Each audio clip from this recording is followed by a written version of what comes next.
అవసరమైనటువంటి వాటికి నేను రాష్ట్ర ప్రజలకు మీ ద్వారా కొంత సమాచారం ఇస్తాను. సార్, ఈరోజు పయ్యావుల కేశవ్ గారు మాట్లాడుతూ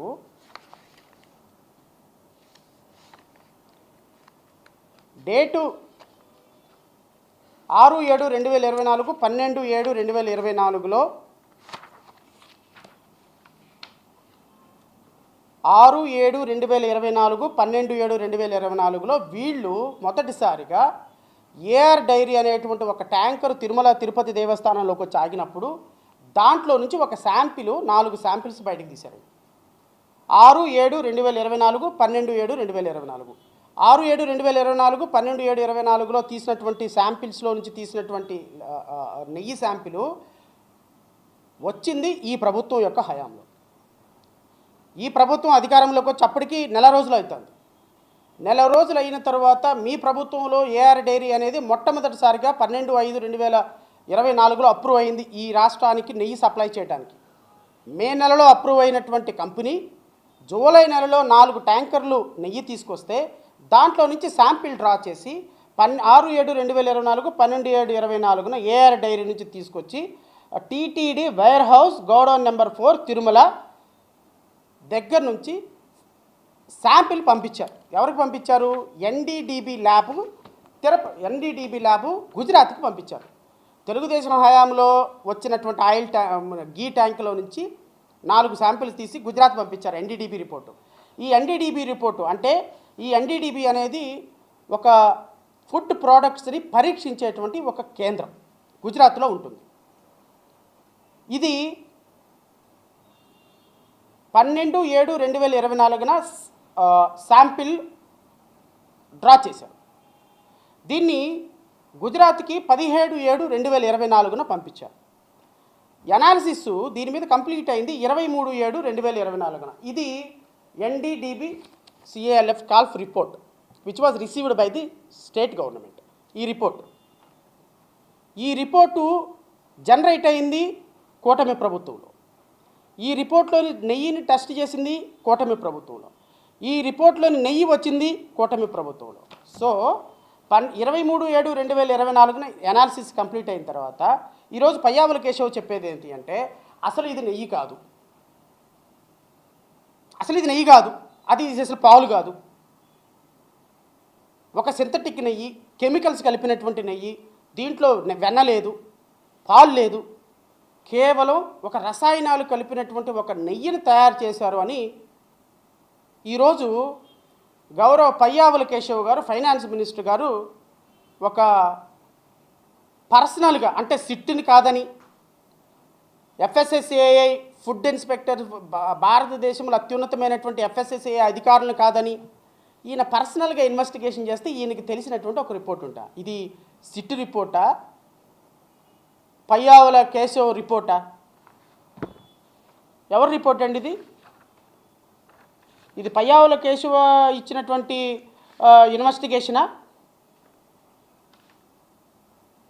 పయ్యావుల కేశవ్ ఇన్వెస్టిగేషన్ రిపోర్ట్ అనుకుంటా, నాకు తెలిసి ఇది PIR అనుకుంటా. ఇది సిట్ ఇచ్చినటువంటి రిపోర్ట్ కాదు. పయ్యావుల కేశవ్ గారి వ్యక్తిగతంగా ఇన్వెస్టిగేషన్ చేసి వచ్చినటువంటి report. No milk, no fat, అసలు ఇది పాలే కాదు, వెన్నే కాదు. ఎంత దుర్మార్గం అంటేనండి ఇది. రాష్ట్ర ప్రజలు ఒకసారి గమనించండి. ఈ రిపోర్టు డ్రా చేసింది 23/7/2024లో తయారు చేసిన రిపోర్ట్లో శాంపిల్ తీసింది ఈ ప్రభుత్వంలో వచ్చినటువంటి నెయ్యి. అసలు తప్పు ఇక్కడే జరిగింది. అసలు వీళ్ళు పంపించటమే అంటే 12/7/2024 తారీఖున శాంపిల్ డ్రా చేస్తే 6 రోజుల తర్వాత ఈ నెయ్యిని గుజరాత్కి పంపించారు. ఈ 6 రోజుల మధ్యలో రిపోర్ట్ ఎక్కడుంది సార్? ఇది నెయ్యి ఎక్కడుంది? పోనీ ఈ నెయ్యి ఏదైనా కోర్టు ద్వారా పంపించారా? పంపించలా. ఎవరైనా జడ్జి గారి సమక్షంలో సీల్ చేసి పంపించారా? అది పంపించలా. ఈ 5 రోజుల పాటు నెయ్యి ఎక్కడుంది? మీ దగ్గరే ఉంది. మరి మీ దగ్గర ఉన్నటువంటి నెయ్యి దాంట్లో మీరే ఏదైనా కలిపి ఉండొచ్చు కదా, నేను అనుకోవటం పర్సనల్ వ్యక్తిగతంగా. వీళ్ళు కావాలని నెయ్యిని కంటామినేట్ చేసి ఒక ల్యాబ్కి పంపించారు. ఈ ల్యాబ్ రిపోర్ట్లో ఎంత అంటే విస్మయం గొలిపే అంశాలు ఉన్నాయి. అంటే ఇవేమి చెప్పటంలా రాష్ట్ర ప్రజలకి. ఈ ల్యాబ్ రిపోర్ట్లో అండి నేను రాష్ట్ర ప్రజలకి చదివి వినిపిస్తా. ఈ ల్యాబ్ రిపోర్ట్లో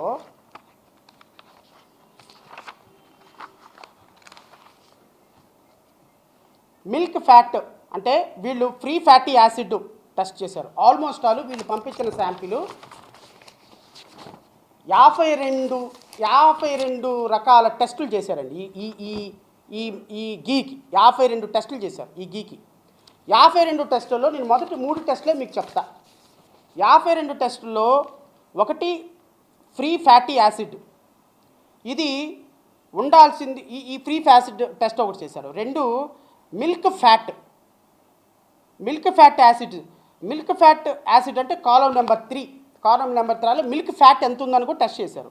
ఈ మిల్క్ ఫ్యాట్ టెస్ట్ చేస్తే ఈ మిల్క్ ఫ్యాట్ 99.618 రిమార్క్స్లో 99.618% ఉంది. అసలు ఉండాల్సిన పర్సంటేజ్ ఎంత? 99.500. అంటే ఒక చిన్న 99.1%లో ఒక 1% మిల్క్ ఫ్యాట్ ఉండాల్సిన దానికి మించి కొంచెం ఎక్కువ ఉంది. అసలు మిల్కే లేని చోట మిల్క్ ఫ్యాట్ ఎందుకు ఉంటుంది? అంటే నెయ్యిలో మీ ప్రకారంగా అసలు మిల్క్ లేదు, నెయ్యిలో మీ ప్రకారంగా వెన్న లేదు, నెయ్యిలో మీ ప్రకారంగా పాలు లేదు. పాలు లేని చోట మిల్క్ ఫ్యాట్ ఎందుకు వస్తుంది సార్? అది కూడా 99.9% మిల్క్ ఉంది, మిల్క్ ఫ్యాట్ ఉంది దాంట్లో. ఈ మూడో కాలం 4లో బైట్రో refractometer reading at 40% degree Celsius ఉండాల్సింది 43.400 ఉందండి. ఇది 44.4400 ఉండాలి. ఇది పాలల్లో వెన్న శాతాన్ని కొలిచేటువంటి పరికరం. అరే, పాలల్లో వెన్న శాతం ఉండాల్సిన దానికంటే 1% ఎక్కువే ఉంది కదా. అసలు మీరు పాలు లేవు, నెయ్యి లేదు, వెన్న లేదు, అసలు ఏమీ లేదని ఇది ఒక సింథటిక్ నెయ్యి, టాయిలెట్లో కలిసే నెయ్యి అని చెప్పేటువంటి దుస్సాహసం చేయటానికి మీకు అధికారం ఎక్కడుంది? పయ్యావుల కేశవ్ గారు, ముఖ్యమంత్రి చంద్రబాబు నాయుడు గారు, పవన్ కళ్యాణ్ గారు, అసలు మీరు ఏం మాట్లాడుతున్నారు? రాష్ట్ర ప్రజలకి ఎందుకు? నేను యాక్చువల్గా ఇవన్నీ రాష్ట్ర ప్రజలకు చెప్దాం అనుకున్నా. సరే, మరీ డీటెయిల్గా వెళ్ళిపోతే కరెక్ట్ కాదు, ఇది కోర్టు కాదు ఆర్గ్యుమెంట్ చేయడానికి. మరీ పీస్ మెయిల్ చేయటం దేనికి? ఇప్పటికే నెత్తి నోరును చెంగేసుకొని ఏడుస్తున్నారు ఈ కూటమి నాయకులు. ముఖ్యమంత్రి చంద్రబాబు నాయుడు, నారా లోకేష్ గోల పెట్టేస్తున్నారు, ఏంటి ఇట్ట జరిగిపోతుంది అని. ఇంకా వద్దు, మనం ఇవన్నీ చెప్పి వాళ్ళని బదనాం చేయటం ఎందుకు అని చెప్పి నేను కొంత రిస్ట్రెయింట్ పాటించి, ఎందుకంటే వాళ్ళు ఆగుతారేమో అని. ఓటమిలో వారికి నేను చెప్పాల్సిన రిక్వెస్ట్ చెప్పా, సార్ ఇంకొద్దు, ఆపేయండి. ఇది రాష్ట్ర ప్రజలకి వెళ్ళింది అంటే చాలా ఇబ్బందికరమైన పరిస్థితి వస్తుంది. దీని మీద ఎంత డిస్కషన్ తగ్గిస్తే అంత మంచిది. నేను వారిని రిక్వెస్ట్ చేసి కూడా చెప్పా, అబ్బే మా దగ్గర ఏబిఎన్ ఉంది కొట్టో, మా దగ్గర TV5 ఉంది వేసేయి, మా దగ్గర మహా టీవీ ఉంది పెట్టో, డిబేట్లో రమణ లోడ్ ఎత్తరా అన్నట్టు ఎత్తండి రా బాబు లోడు, కొట్టండి రా బాబు డప్పులు అని పేపర్ల నిండా బ్యానర్ హెడ్డింగ్లు, సోషల్ మీడియా నిండా బ్యానర్ హెడ్డింగ్లు. ఏంటి సార్ ఇది? అంటే వినేవాడు చెమటోడైతే ఎస్పి బాలసుబ్రహ్మణ్యం లాగా పాడినట్టు ఉంటుంది మీరు మాట్లాడే మాటలు. అంటే ప్రజలు అంత పిచ్చివాళ్ళలా కనబడుతున్నారా, లేకపోతే మాలాంటి కాస్త కూస్త చదువుకున్న వాళ్ళకి వాస్తవాలు తెలియచెప్పేటువంటి అవకాశం లేదనుకుంటారా? అంటే వచ్చి మంత్రులు కూర్చొని ఒక 10 మంది కూర్చొని ప్రెస్ మీట్ పెట్టేసి ఇష్టం వచ్చినట్టు మాట్లాడేసి మీ 4 మీడియాను కూర్చోబెట్టుకొని మాట్లాడేస్తే ప్రజలు నమ్మేస్తారు అనుకుంటారా? ఈ మిల్క్ లేని చోట మిల్క్ ఎందుకు వచ్చింది? పయ్యావుల కేశవ్ని అడుగుతున్నాను, నీ ఇన్వెస్టిగేషన్ ఏంటే? నీ ఇన్వెస్టిగేషన్ ఏం రివీల్ చేసింది? మిల్క్ లేని చోట మిల్క్ ఫ్యాట్ ఎందుకు వచ్చింది?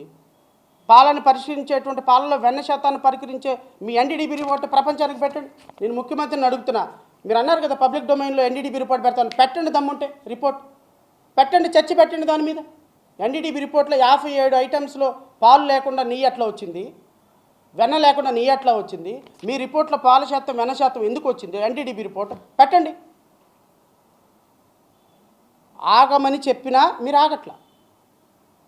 ఈరోజు ఫైనల్గా ముఖ్యమంత్రి గారు చెప్పినటువంటి అంశాల్లో మేము ఈ నెయ్యిలో పంది కొవ్వు, బీఫ్ కొవ్వు, ఫిష్ ఆయిల్ కలిసింది అని ఏదో ఒక రిపోర్టు వచ్చేంత వరకు వీళ్ళు ఆపరండి. ఇప్పుడు అది వాళ్ళకి రావాలి. తిరుమల తిరుపతి దేవస్థానంలో కొన్ని లక్షల మంది భక్తుల మనోభావాలు దెబ్బతినేటట్టుగా, వీళ్ళందరూ ఒక పార్టీకి వ్యతిరేకమయ్యేటట్టుగా మీరు పన్నిన పన్నాగంలో రేపొద్దున ఇది వచ్చేంత వరకు ముఖ్యమంత్రి ఆపరు, పవన్ కళ్యాణ్ ఆపరు. ఈ సనాతన ధర్మాధికారి, హిందూ ధర్మాధికారి ఈరోజు కబుర్లు చెప్తున్నాడు. ఏమని? ఒక ముఖ్యమంత్రిని నేను అంటానా? మరి ఈ ఈ శుద్ధపొసు కబుర్లు ఇంతకుముందు ఏమైనాయి నాయన? ఏమైంది ఇంతకుముందు శుద్ధపొసు కబుర్లు? కనకదుర్గమ్మ మెట్లు కడిగావు కదా, ఏమైంది నాయన? తిరుమలకి వెళ్ళి రెడ్డ చొక్కా పట్టుకొని పిలక ఒట్టేసుకొని నేను అనాపాలజిక్ సనాతిని అన్నావు కదా, అప్పుడేమైంది నాయన? 1,00,000 కోట్లు 1,00,000 లడ్లు అయోధ్యకు పంపించారు, ఆ 1,00,000 లడ్లు తిని పందికోవు తిన్నారు అని చెప్పింది ఏమైంది నాయన? ఈరోజు టర్న్ అయిపోయినావు. సినిమా స్క్రిప్ట్ అనుకుంటున్నావు ఏంటిది? ఒక్కసారి మాట్లాడిన తర్వాత ప్రజాక్షేత్రంలో it will be on record. గుర్తుపెట్టుకో, ఉంటుంది రికార్డుగా. నీ ఇష్టం వచ్చినట్టు సినిమా డైలాగ్ అనుకుంటున్నావు ఏంటి మార్చేయడానికి? ఈ సీన్ పోయి ఆ సీను డిలీట్ చేసి ఎడిటింగ్లో మార్చేసి పెట్టేంత సీన్ లేదు నాయన. ఇది పాలిటిక్స్, అది సినిమా. నేనేదో తప్పుడు డైలాగ్ చెప్పానులే, కట్ చేయబోయిన ఎడిటర్ని అడిగితే ఆయన కట్ చేసి మళ్ళీ ఇంకొకరిని అతికిచ్చి డబ్బింగ్ ఆర్టిస్ట్ చెప్పించి పెట్టేస్తాడు అనుకుంటున్నామేమో. అట్లాంటివి ఉండవు నాయన. ఇది రాజకీయం, సినిమా కాదు. సినిమా అయితే కట్లు పేస్ట్లు ఉంటాయి, ఎడిటింగ్లు ఉంటాయి, డబ్బింగ్ ఆర్టిస్టులు ఉంటారు. ఇది ఉండదు కదా. మనమే మాట్లాడాలి, మనమే యాక్షన్ చేయాలి. సో ఈ ఎన్డీడీబీ రిపోర్టు కట్ చేస్తే ఈ ఎన్డీడీబీ రిపోర్ట్లో పంది కొవ్వు ఎద్దు కొవ్వు కలిసిందని వచ్చింది అనేది వాళ్ళకు ఉన్నటువంటి ఇన్ఫర్మేషన్. ఈ ఇన్ఫర్మేషన్ బేస్ చేసుకొని వచ్చి రాష్ట్ర ప్రజలకి చెప్పాల్సిన కబుర్లని చెప్పేశారు. తర్వాత సిట్ ఏం చేసింది?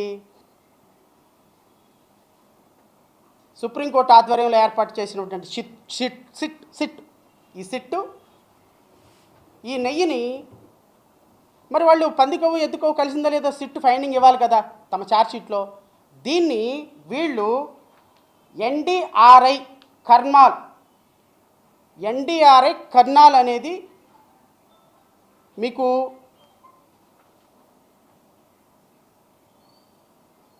ఇది ఒక ఇన్స్టిట్యూషన్. ఇది హర్యానాలో ఉంటుంది. ఎన్డీడీబీ గుజరాత్లో ఒక ఇన్స్టిట్యూషన్. ఎన్డీడీబీ గుజరాత్లో వీళ్ళు ఒక ఇన్స్టిట్యూషన్లో దీన్ని పరిశీలించి పందికో ఎద్దుకో వచ్చిందని ముఖ్యమంత్రి ఉప ముఖ్యమంత్రి గారు స్టేట్మెంట్లు ఇచ్చారు.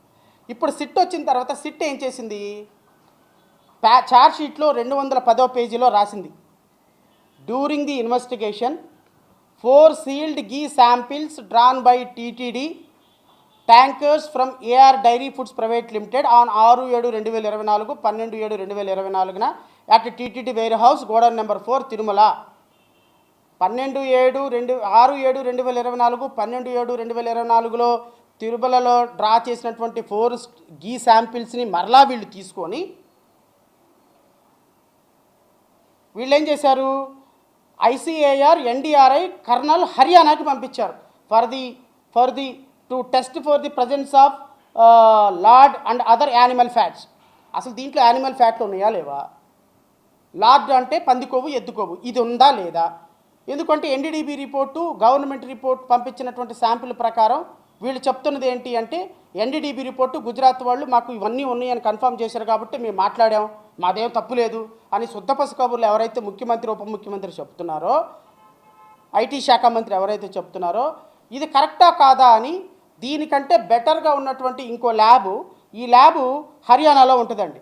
దీని పేరు ఐసీఏఆర్ ఎన్డీఆర్ఐ ఇన్స్టిట్యూషన్. దీనికి పంపిస్తే for the presence of lord and other animal fat NDRI Karnal in it's report dated 16/5/2025 మే నెల 2025లో వాళ్ళు ఇచ్చిన రిపోర్ట్లో stated that all 4 samples were analysed using PCR based method reference number NDR DC VS SOP / limit of detection of LOD not detected in any of 4 items. ఈ 4 ఐటమ్స్లో ఎక్కడ కూడా పంది కొవ్వు ఎద్దు కొవ్వు అవశేషాలు ఉన్నట్టు లేవు అని ఇచ్చారు. ఈ రిపోర్ట్ కూడా ఎలా పంపించారో చెప్తా నేను. వర్ sent through the honourable court. ఇది 2nd additional junior civil judge court Tirupati వారి యొక్క అనుమతితో, జడ్జి గారి యొక్క అనుమతితో ఆయన సీల్ వేసి శాంపిల్ వేసి ఇక్కడ కూడా రాశారు. During the course of further investigation she saw that fact substance of allegation so volunteered given their statement before the 3rd additional junior civil judge court Tirupati. So ఈ శాంపిల్స్ హర్యానాలో ఉన్న పంపిస్తే ఇక్కడ ఏమీ లేవని వచ్చింది. పయ్యావుల కేశవ్ గారు చెప్తారు, హర్యానాలో ఉన్నటువంటి టెస్టింగ్ కంపెనీ కంట స్టాండర్డ్స్ లేవంట. హర్యానాలో ఉన్నటువంటి టెస్ట్ చేసేటువంటి దానికి ఈ పంది కొవ్వు ఎద్దు కొవ్వు కలిసింది అని చెప్పే టెస్ట్ చేసే ల్యాబొరేటరీకి ప్రాపర్ ఎక్విప్మెంట్ లేని కారణంగా వాళ్ళు అలాంటి రిపోర్ట్లు ఇచ్చారని గౌరవ ఉప ముఖ్యమంత్రి, గౌరవ ముఖ్యమంత్రి, గౌరవ ఫైనాన్స్ మినిస్టర్ ఈరోజు ప్రజలకు అబద్ధాలు చెప్పే ప్రయత్నం చేశారు. నేను ఊరికి సరదాగా గూగుల్ని అడిగా, అరే బాబు ఎన్డీడీబీ గుజరాత్లో ల్యాబ్ గొప్పదా, హర్యానాలో ఉన్న ఐసీఏఆర్ ల్యాబ్ గొప్పదా, ఎన్డీఆర్ఐ ల్యాబ్ గొప్పదా, ఈ రెండిట్లో ఏది సుపీరియర్ ల్యాబ్ అని చెప్పి నేను ఊరికే గూగుల్ని అడిగా. ఎందుకంటే ఇప్పటికిప్పుడు మరి వాళ్ళు చెప్పిన అబద్ధాలను మనం కౌంటర్ చేయాలంటే రైట్ ఇన్ఫర్మేషన్ యాక్ట్లు ఉండవు కదా. సో ఏదో గూగుల్ తల్లి మహత్యమా అని చెప్పేసి మాకు కొంత ఇన్ఫర్మేషన్ తెలిసింది. దానికి గూగుల్ ఏం చెప్తుందంటే, NDRI Karnal is generally considers the premier institution for dairy education and research in India as a deemed university with a top NIRF ranking second in the world 2025. 2025లో ప్రకటించినటువంటి యూనివర్సిటీస్లో ఎన్డీఆర్ఐ ఇండియాలోనే నెంబర్ 2 ల్యాబ్ అంట. అంటే sit verify చేయమని ఈ శాంపిల్స్ని తీసి పంపించినటువంటి ల్యాబ్కి standards లేవు అని గౌరవ ఫైనాన్స్ మినిస్టర్ చెప్తున్నట్టుగా, ముఖ్యమంత్రి చెప్తున్నట్టుగా ఈ ల్యాబు, హర్యానాలో ఉన్న ల్యాబు దేశంలోనే number 2 institution. Primary NDDB lab Gujarat పరిస్థితి ఏంటి అంటే, primarily focused on development of projects, policy and field level implementation of dairy cooperative structures. ఈ ఎన్డీడీబీ ల్యాబ్ గుజరాత్కి పంపించిన వీళ్ళు ఎవరైతే కూటమి ప్రభుత్వం పంపించిందో ఆ ల్యాబు ప్రైమరీగా ఫోకస్డ్ ఎక్కడ ఉంటుందంటే ప్రాజెక్ట్స్ మీద, పాలసీ డెసిషన్స్ మీద, ఫీల్డ్ లెవెల్ ఇంప్లిమెంటేషన్ మీద ఉంటుంది తప్ప కంపేర్ టు హర్యానా ల్యాబ్తో పోల్చుకుంటే ఇది కొన్ని వందల రెట్లు సొఫిస్టికేటెడ్ టెక్నాలజీ ఉన్నటువంటి lab. For pursuing degree and specialised research NDRI Karnal is the superior choice. ఏమయ్యా ఫైనాన్స్ మినిస్టర్, చదువుకున్నావా, చదువు కొన్నావా? చదువుకొని వస్తే కొద్దిగా అర్థమవుద్ది, చదువు కొంటే వస్తే అర్థం కాదు. పోనీ మన పక్కన కూర్చున్న పవన్ కళ్యాణ్ గారికి అంటే ఆయనకు అర్థం కాదు. ఎందుకంటే పాపం ఆయన 10th క్లాస్తోనే ఉద్యోగం ఆయన ఆఫ్ చేశాడు, ఎక్కడ చదవాలో అర్థం కాక. ఇంటర్మీడియట్ ఒక చోట, డిగ్రీ ఒక చోట, ఎంటెక్ ఒక చోట, బీటెక్ ఒక చోట, తర్వాత చీరాల్లో, బాపట్లో ఈ ఎన్ని కాలేజీలు అందరు అడ్మిషన్స్ ఆఫర్ చేయడంతో ఆయన ఏ కాలేజీలో చదవాలో అర్థం కాక ఆయన అంటే ఆఫ్ చేశాడు, ఆయనకు అర్థం కాదు. పక్కన కూర్చున్న ఫైనాన్స్ మినిస్టర్ నీకైనా తెలుస్తుంది కదా. మనమైనా కాస్త గూగుల్ చేసుకోవాలి కదా. హర్యానాలో ఉన్నటువంటి ప్రీమియర్ ఇన్స్టిట్యూషను కంపేర్ టు గుజరాత్తో పోల్చుకుంటూ కొన్ని వందల రెట్ల సొఫిస్టికేటెడ్ టెక్నాలజీ ఉన్నటువంటి వాళ్ళు తయారు చేసి దీంట్లో పంది కొవ్వు ఎద్దుకోలు లేదు అని చెప్పిన అంశము మీకు ఆమోదయోగ్యం కాదు. బికాజ్ మీకు అనుకున్నట్టుగా రిపోర్ట్ రాలేదు.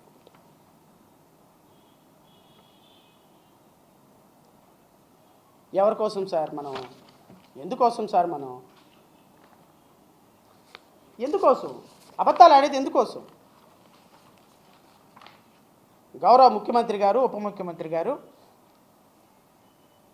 పయ్యావుల కేశవ్ గారు హిందూ ధర్మం గురించి, ఆ పక్కన ఇంకో ఆయన కూర్చున్నాడు, మాధవ్ అంట ఆయన పేరు, ఆ మహానుభావుడు కూడా ఈరోజు కూర్చున్నాడు. ఆయన ఒక దోవతి వేసుకుని కూర్చున్నాడు. మనకి డెవలప్మెంట్ మీద ప్రెస్ మీట్లు ఉండవు, మనకి ఎకానమీ మీద ఎంత చేసామంటే ఉండదు. మాట్లాడితే హిందూ ధర్మం, గుళ్ళు, గోపురాలు. ఏమొచ్చిందా హిందూ ధర్మానికి ఇప్పుడు అన్యాయం? ఏం జరిగిందయ్యా తిరుమలలో అపచారం?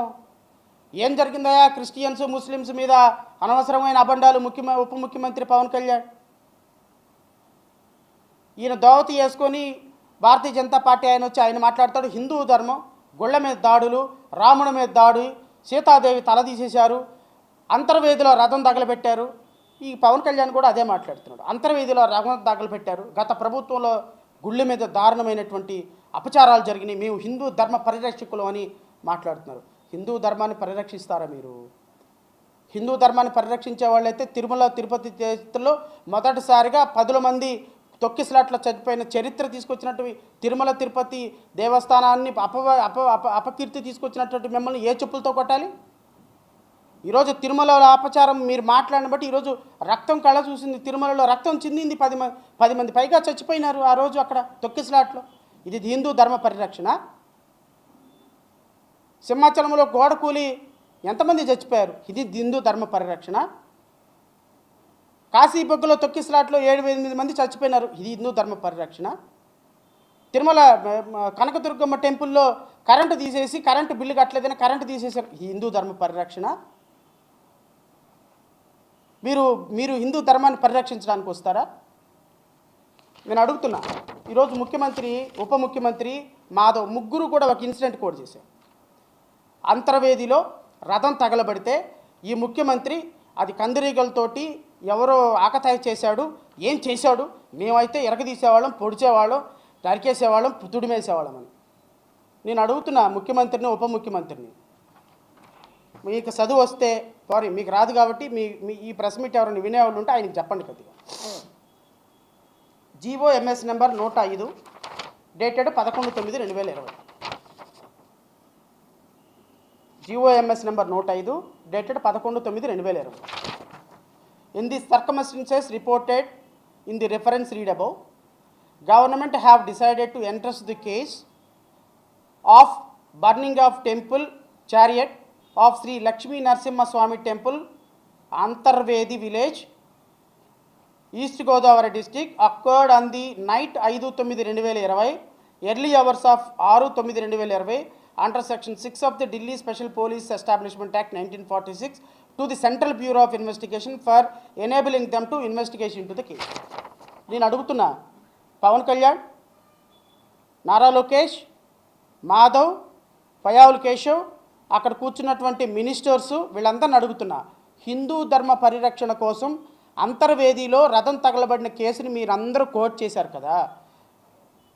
2020వ సంవత్సరంలో అప్పుడున్నటువంటి ప్రభుత్వం అంతర్వేదిలో ఎందుకు రథం తగలబడిందో అని సిబిఐకి హ్యాండ్ ఓవర్ చేస్తూ ఈ కేసుని ఇస్తే 2014 నుంచి ఈ రాష్ట్రంలో ఈ దేశంలో అధికారంలో ఉన్నటువంటి భారతీయ జనతా పార్టీ కింద ఉన్నటువంటి సిబిఐ, మీరు ఈరోజు సెంట్రల్ బ్యూరో ఆఫ్ ఇన్వెస్టిగేషన్ పనిచేస్తుంది మీ కింద. ఈ సిబిఐ ఈ కేసుని టేకప్ చేసి నిందితులను, దోషుల్ని ఎందుకు పట్టుకోలేదు? ఎందుకు ఈ కేసును టేకప్ చేయలేదు? ఎందుకు ధర్మాన్ని పరిరక్షించలేదు? ఎందుకు మీరు రథాన్ని కాలినటువంటి వ్యక్తుల మీద చర్యలు తీసుకునే అవకాశం ఉంటే మీరు మాట్లాడలేదు? ఎందుకు పవన్ కళ్యాణ్ మాట్లాడలేదు? ఎందుకు ధర్మ పరిరక్షణ కోసం పాటుపడే మీరు సిబిఐని ఈ కేసు టేకప్ చేసుకోమని ఎందుకు అడగలేదు?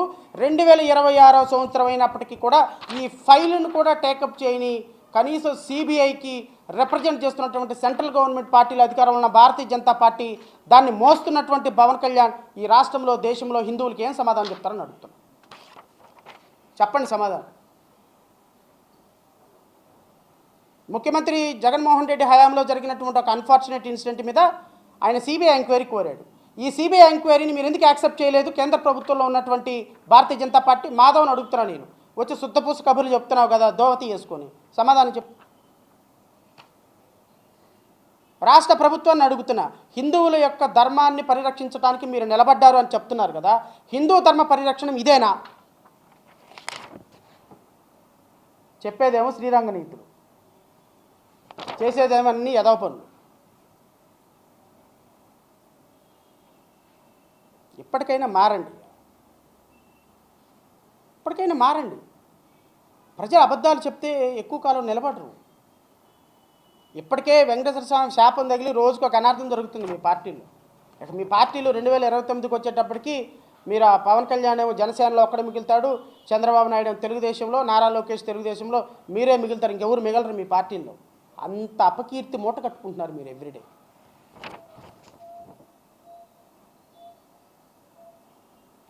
అంత అపకీర్తి మీరు రోజు మూట కట్టుకుంటున్నారు.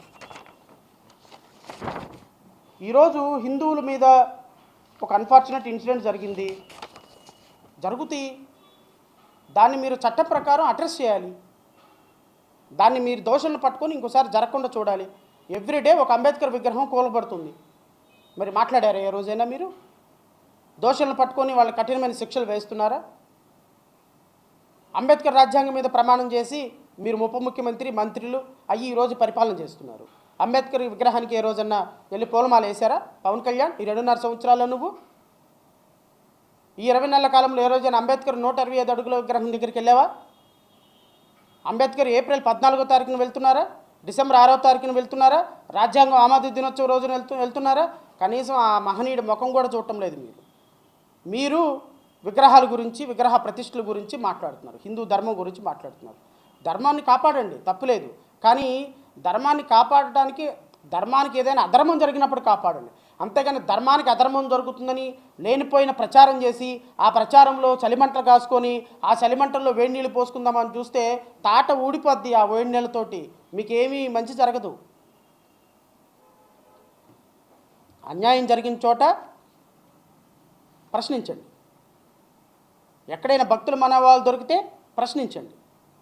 ప్రతిపక్షం ఏమన్నా పాలకపక్షం తప్పులు చేస్తే ప్రశ్నించండి. లిక్కర్ స్కామ్లో జోగి రమేష్ని అరెస్ట్ చేశారు, మేమేమి వ్యతిరేకించలేదే. నిన్న అంబటి రాంబాబు మాట్లాడారు. అంబటి రాంబాబు మాట్లాడిన దాన్ని ఖచ్చితంగా మేము ఖండిస్తాను, మా పార్టీ ఖండిస్తుంది. కానీ మీరు చేసిందేంటి? సార్? ఇలా తెలుగుదేశం పార్టీ మీద అధికారం ఉన్నప్పుడు తెలుగుదేశం పార్టీ మీద దాడి జరిగితే బోర్మని ఏడ్చారు ఫోన్ చేసి, శ్రావణ్ గారు చూడండి, శ్రావణ్ గారు మా పార్టీ మీద చేశారు, మరి మాకు మద్దతు ఇవ్వాలి అని. నేను అంబటి రాంబాబు గారి ఇంటి మీద పడి వాళ్ళ పిల్లల్ని, వాళ్ళ మహిళల్ని, ఇంట్లో ఆడపిల్లల్ని భయభ్రాంతులకు గురి చేసి, నిజంగా అదృష్టం కొద్దీ వాళ్ళు కనుక బయటకు వచ్చి ఉండకపోతే, వాళ్ళు కనుక ఏమైనా దురదృష్టం కొద్దీ పిల్లలు కానీ ఆ మహిళలు కానీ బయటకు వస్తే ఆ ఆవేశంలో ఆ కార్యకర్తలు వాళ్ళ ఆడపిల్లల్ని పిల్లల్ని కూడా చంపేసేవాళ్ళు. దీన్ని మీరు సమర్థిస్తున్నారు ముఖ్యమంత్రి గారు. ఈరోజు ముఖ్యమంత్రిని ఎట్లా పడితే అట్లా మాట్లాడారు నన్నంటే, మరి ఆ రోజు డాక్టర్ సుధాకర్ జగన్మోహన్ రెడ్డిని పిచ్చి పిచ్చిగా మాట్లాడినప్పుడు పోలీసులు ఒక తప్పు చేస్తే మీ కదా సిబిఐ ఎంక్వైరీ వేయించాం హైకోర్టుకి వెళ్ళి. ఒక వ్యక్తి ఒక ముఖ్యమంత్రిని తిడితే అట్లా రోడ్డు మీద కొడతాడా అని కదా మనం మాట్లాడింది. ఈరోజు మిమ్మల్ని మాట్లాడగానే మీకు నొప్పు తగిలింది. అంబటి రాంబాబు ఇంటి మీదకి ఎమ్మెల్యేలని, మినిస్టర్లని కత్తులు, గొడ్డళ్ళు, కడాలు ఇచ్చేసి ఆడపిల్లల మీద, చిన్నపిల్లల మీద అఘాయిత్యం చూపించేటువంటి సిగ్గులేని ప్రభుత్వాన్ని ఇంకా మీరు సమర్థిస్తున్నారు సార్. కనీసం ఒక ఒక ఒక ఒక కార్యకర్తకు ఒక మాట ఇది తప్పండి అని మీరు అనలేదు. మీరు ఎట్లా సార్ రేపు ప్రజాస్వామ్యం గురించి మాట్లాడతారు? అంబటి రాంబాబు ఒక మాట మాట్లాడితే ఇళ్ళ మీద పడి కొట్టేస్తారా? చంపేస్తారా? పిల్లల్ని చంపేస్తారా? మహిళల్ని ఇబ్బంది పెడతారా? మళ్ళీ పైగా ఆ ఎమ్మెల్యే వచ్చి మాట్లాడుతుంది, ఆవేశం వచ్చింది వెళ్ళామని. అమ్మా, ఆవేశం నీకే కాదమ్మా, 2029లో ఆవేశం అందరికీ వస్తుంది. ఆవేశం వచ్చిన రోజున చెంగు పట్టుకొని పరిగెత్తాలి గుంటూరు దాటేసి మీరందరూ. ప్రజాస్వామ్యం అనేది ఫైనల్ అల్టిమేట్. ఈ కొర్రలు కొట్లాట్లు, ఒక కర్ర నువ్వు వాడితే 10 కర్రలు మేము వాడతారు. కర్ర నీకొక్కడికే దొరుకుతుంది అనుకుంటే ఎట్లమ్మా? మాట నీ ఒక్కడికే దొరుకుతుందంటే ఎట్లా? అధికారం మీ ఒక్కడి దగ్గరే ఉంటుందా? అధికారం ఇస్ రొటేట్ అవుతూ ఉంటుంది, సైకిల్ చైన్ లాగా. అధికారం ఎప్పుడు మీ దగ్గరే ఉండిపోతుందని అనుకోమాకండి. అధికారం విల్ ఆల్వేస్ రొటేట్. ఈరోజు నీది, రేపు నాది, ఇంకొకళ్ళది. ఉన్నప్పుడు ప్రజాస్వామ్యబద్ధంగా పనిచేస్తే ఎదుటి వాళ్ళు కూడా ప్రజాస్వామ్యబద్ధంగా పనిచేస్తారు. మీరు వందాన్ని కర్ర వాడారనుకో, రేపొద్దు వచ్చేవాడు కత్తి వాడతాడు. ఎక్కడ లిమిట్ ఉంటుంది దానికి? ఒక మహిళగా మాట్లాడే మాటలైనా మీరు? గుంటూరు ఎమ్మెల్యే ఆమె పేరేదో ఉంది, ఐడియా లేదు నాకు. నువ్వు ఇంకొక మహిళ ఇంటి మీదకి దాడి కోసం 1000 మంది కార్యకర్తలతోటి వెళ్తారా? జోగి రమేష్ ఇంటి మీద పెట్రోల్ బాంబులు వేస్తారా? రేపొద్దున జడా శ్రావణ్ కుమార్ ఉన్నాడు. నేను ఆవేశంలో ప్రెస్ మీట్లో మాట్లాడేటప్పుడు ఒక మాట ఏదో మాట్లాడాను ముఖ్యమంత్రి గారిని, లేకపోతే ఉప ముఖ్యమంత్రి గారిని. ఆవేశంలో మాట జారాను, నా మీదకి కూడా వచ్చేస్తారు అంతే. రేపు అంతే వస్తారుగా మీరు మా మీదకి కూడా. ఈరోజు అంబటి రాంబాబు మీదకి వెళ్ళినప్పుడు రేపు మా మీదకి రారా? అందుకనే మీరు అధికారంలో ఉన్నప్పుడు ప్రజాస్వామ్యాన్ని కాపాడాల్సినటువంటి మీరు ఇలా దాడులు చేస్తుంటే ప్రతిపక్ష పార్టీలంతా ఒకటి కావాలంటాను. ఈ దాడి ఈరోజు అంబటి రాంబాబు మీద జరిగింది, రేపొద్దు నా మీద జరుగుతుంది, లేకపోతే ఇంకొకటి మీద జరుగుద్ది. ఒక్కసారి సోషల్ మీడియా ఓపెన్ చేస్తే ప్రధానమంత్రి మోడీని అమ్మనాబూతులు తిడుతుంటారు అందరూ. ఎంతమంది ప్రధానమంత్రి మోడీకి సంబంధించిన మద్దతుదారులు వాళ్ళ ఇళ్ళ మీద పడి కొట్టాలండి? చట్టం తన పని తాను చేసుకొని పోవాలి. చట్టం తన పని చేసుకోకుండా ముఖ్యమంత్రి చంద్రబాబు నాయుడు కర్ర, ముఖ్యమంత్రి చంద్రబాబు నాయుడు కార్తిక్ కార్యకర్త, ముఖ్యమంత్రి చంద్రబాబు నాయుడు ఎమ్మెల్యే తన పని తాను చేశాడు అంటే రేపొద్దున ఆ ఎమ్మెల్యేకి ఏ రాజ్యాంగం ఏం కర్ర ఏ కత్తి పని చేయాలో ఆ కత్తి పని చేస్తుంది. ఏం బాధపడాల్సిన పనే లేదు.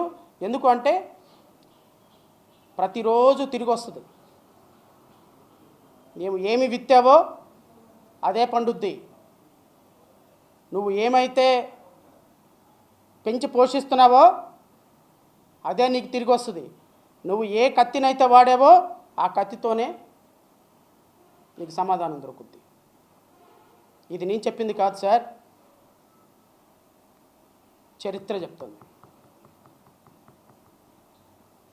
ఈరోజు మీరు చేసేటువంటి అప్రజాస్వామిక చర్యల్ని ప్రతిరోజు రాష్ట్ర ప్రజల దృష్టిలో రాష్ట్ర